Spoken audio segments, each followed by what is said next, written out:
Assalaamu calaykum saaxiibayaal, ku soo dhawaada caawa iyo ciyaarihii Manchester City iyo Manchester United, laba Manchesteraawi oo wada kulmay oo final Community Shield FA ee ku wada ciyaaray Wembley Stadium. ugu horreyn saaxiibayaal, intaan gudaha aan u galin, subscribe inoogu cimaamada, like iyo share-ta, waxa fikradaana commentiga inoogu reeba. waxaad arkaysaan caawa Haaland iyo Onana ayaa wacdara dhigay. Onana wuxuu isleeyahay macnaha dadka ka qosliya intay niyad jabsan yihiin camal. Wuxuu taagan yahay macnaha goolka waa kana Haaland, goolka waa kana waa firaaqa, hadaa dhashan kartid dhasho ayuu u taagan yahay. Marka isla Onanihii goolkii waa laga dhaliyay, markaas ayuu Haaland qoslay. Ma waxay dhahaysay gooshu waa firaaqa ay ahayd camal. Marka Haaland gooshiisa rigoorihii ahaay penalty shootout waa uu dhaliyay. Manchester City ayaa caawa ku guuleysatay runtii FA Community Shield, labadii Premier League ninkii soo badiya oo soo qaada iyo FA Cup ninkii soo qaadaya ayaa Community isku arkaa badana. Marka Manchester United ayaa gool ka hormartay, gool cajiib badan oo lugta bidix uu ku dhaliyay Garnacho markay ahayd daqiiqooyinka adiga 70 meelaas. Kadib 89 ayaa Bernardo Silva madax ku dhaliyay oo boos muhiim uu kaga helay Harry Amos oo difaac ahaa.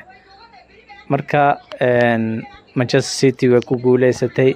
3 sano ayaa loo soo rafaaday. Marka koob oo 3 sano markay imaataba 2021kii markay imaataba waxaa ka qaadaysay mar Leicester City ka qaadaysay, mar waxaa ka qaadaysay Arsenal ka qaaday, mar waxaa ka qaaday Liverpool ayaa ka qaaday. Marka dhibaato weyn ayaa u soo martay Manchester City. caawa xitaa waxaa ka muuqatay farxad aan la soo koobi karin ayaa ka muuqatay. xitaa Pep Guardiola iyo Haaland oo wada faraxsan oo dhigta wax isku sheeganayo, adiga waa u qalantaa qayb wax kasta in lagu siiyay.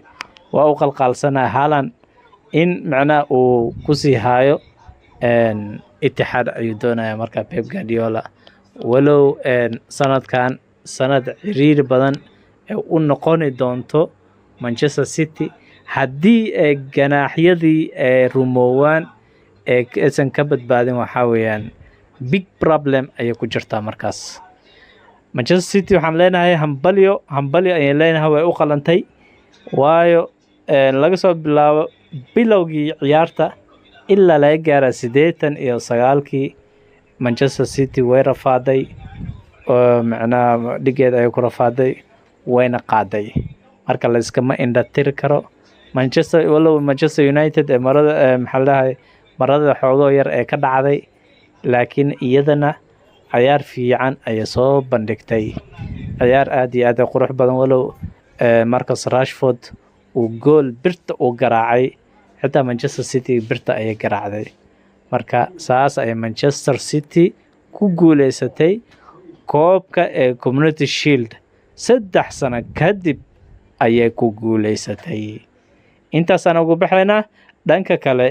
marka Tottenham waxay ku dhawaaqday oo heshiis rasmi ah ay la gaartay, xitaa tijaabada caafimaad inuu u marayo laga yaabaa waqtiyada soo socda. marka waxay heshay Harry Kane baxay oo kale ayay heshay number 9 oo full number 9 ayay heshay. ninkan Solanke wuxuu ka imaaday FC Bournemouth ayuu ka imaaday. waxay ku qarash gareeyeen lacag abid record u ah 65 milyan oo pound.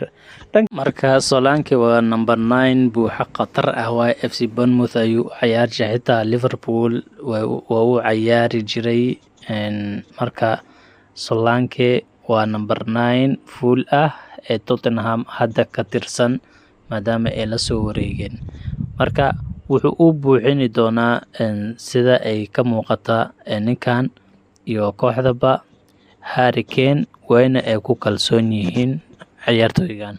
Manchester United ayaa la soo saxiixan doonta Old Traffordna waa ay keeni doontaa. Labadan saxiix muhiim u ahaa mar badan laga soo diiday. Hadda way la heshiisay Bayern Munich waxayna ay dhiibtay Manchester United 70 milyan pound ayay dhiibtay. Labadan saxiix si ay ula soo wareegto waa Delight iyo Mazraoui iyo Delight. Marka waxay ka caawin doontaa Mazraoui wuxuu ciyaar doonaa booska uu ka faaruujiyay Aaron Wan-Bissaka. Labadan waxay ku imaadeen aad iyo aad ba ay u sugayeen Manchester United. Waxay kaliya ay sugayeen Aaron Wan-Bissaka in uu ka tago kaliya ay sugayeen West Ham uu ku biiro. Marka labadan ay la soo wareegaan. Marka Bayern Munich labadooda Manchester United wada xaajoon dheer ayaa u socotay bilowgii ee bishan. Marka Manchester United waa ay la soo wareegaysaa saacadaha soo aadanna labadan waxay ka soo degi doonaan Manchester ayay ka soo degi doonaan Old Trafford ayay imaan doonaan. Marka Manchester United waxay aad iyo aad dhibane u ahayd dhanka difaaca waayo Luke Shaw marar qaarkood dhaawac waaye isbitaalay. Harry Maguire hadda waa dhaawac naftirkiisa. Lena Euro ku dar waa 3 bilood oo dhaawac ayuu ku maqnaani doonaa.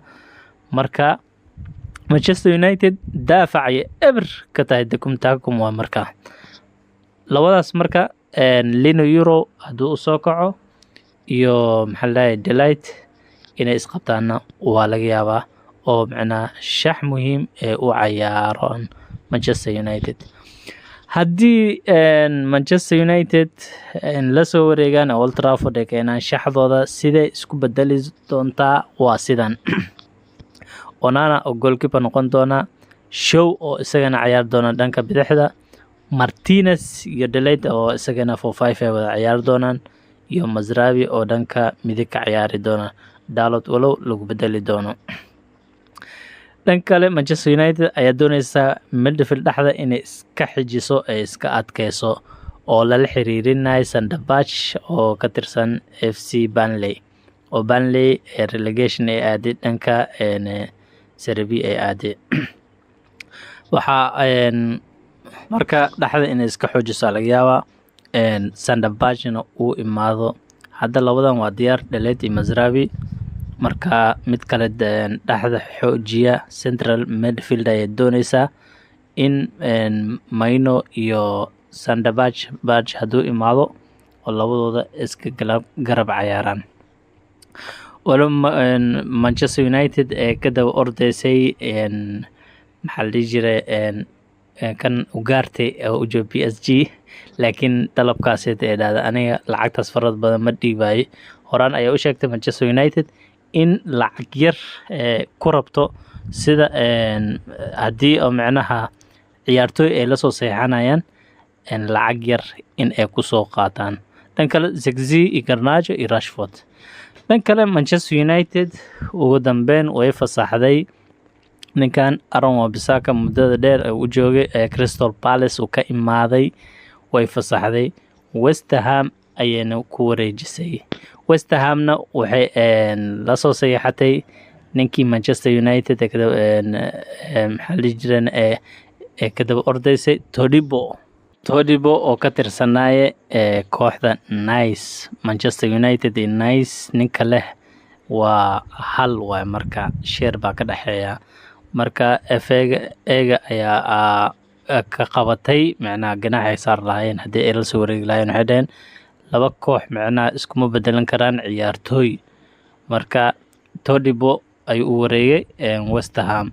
Marka Todibo ay la soo wareegeen Wan-Bissaka way qaateen mid kalena waa ay qaateen. Marka West Ham waxay tahay marka tiimka laga baqi doono kooxaha waaweynka laf dhungasha sida Newcastle ku soo baxday seasonkii hore dhamaaday camal in ay ku noqoto kooxaha waaweyn. Marka waa loo yaabaa West Ham inay sidaas midid ay noqoto sida Aston Villa camal in ay noqoto. Marka Aaron Wan-Bissaka marka bixitaankiisa waxay fursad u aheeday labo difaac inuu ku soo kordhiyo Manchester